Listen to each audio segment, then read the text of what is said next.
If I were the one covering up a murder like this, how would I erase every last trace from the body? Let's be bold. Let's break it down. Most killers make mistakes. They panic. But this one? He planned like a surgeon. Clean. Cold. Methodical. To destroy the evidence inside her body. He did something shocking. He soaked her lower half in strong liquor. Then covered her with Chinese herbal powder. He staged the scene with precision. Then cleaned it like a pro. Every item that touched that rented room.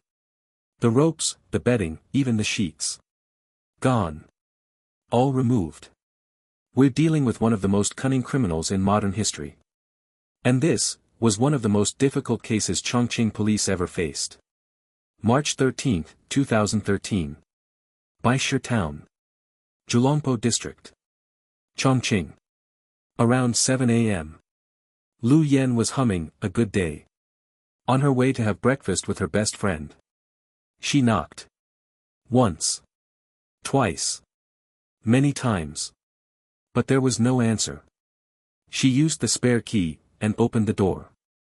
Then. A scream. She froze. Police arrived within minutes. It was a small, self-built rural home.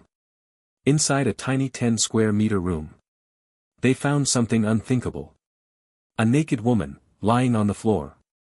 Her neck, stabbed clean through. Her pillow, soaked in blood. She was all alone, when it happened. Late at night. No one to hear her cry. Not a single neighbor. Heard a sound. But that window faced the courtyard. If she had screamed, someone should have heard. But the house? It was silent. Too silent. Then came another clue. A towel, soaked in blood, was found near the bed. Police believe he used it to silence her cries. Before driving a blade into her throat. Both ends of the walls had frayed rope. The kind used to bind someone. And the marks on her wrists and ankles. They matched. She had been tied up. Tortured. Then killed. The killer didn't come with a plan. But after the murder. He took everything. The ropes. The knife. Even the sheets from the bed. And that's not all. Inside her body. On the bed, on the floor. They found liquid alcohol. A strong kind. And Chinese herbal powder, dusted over her skin. But Chen Mei didn't drink. Not even socially. So, where did the liquor come from? There were no bottles. No spills. No fingerprints. No footprints. It was like the killer had vanished into thin air. No forced entry. No broken windows. No signs of struggle. Which led police to believe. She let him in. Which could mean. She knew him. Her name was Chen Mei. 38 years old. Divorced. Single. No stable job. In her drawer, police found 7 paper phone books. Over 800 numbers. More than 700. Listed under husband. She had a complicated past. But her best friend? She said Chen Mei was kind. Soft-spoken. The kind of person who wouldn't hurt a soul. A few things were missing from the house. A platinum necklace. A red down jacket. Her shoulder bag, with phone, cash, and cards. And a pair of high heels. Was this just a robbery? Then came something strange. Her phone records.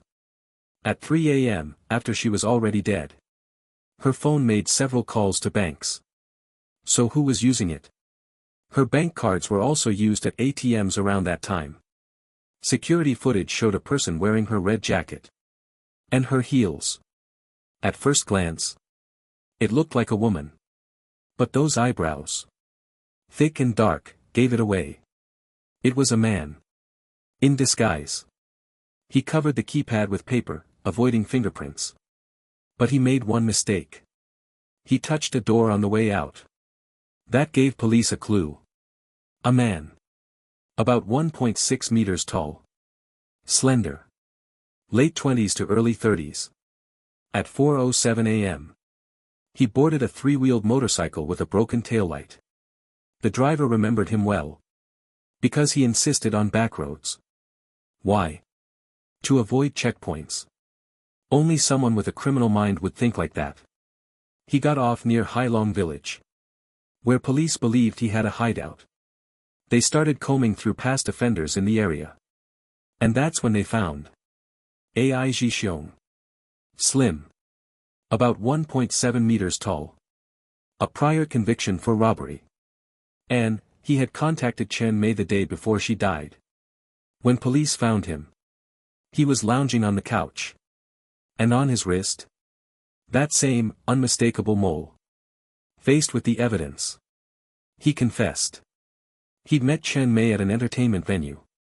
They had a prior relationship. That night, he lost all his money gambling. So he went to her home, pretending he wanted to talk. After sex, he turned on her. Forced her at knife point to give up her PIN. He took her money. Her phone. Her cards. Then, he killed her. To cover his tracks. He poured strong liquor over her. Used herbal powder to hide the smell. Wore her clothes. Took everything. But it didn't end there. 11 days later, he did it again.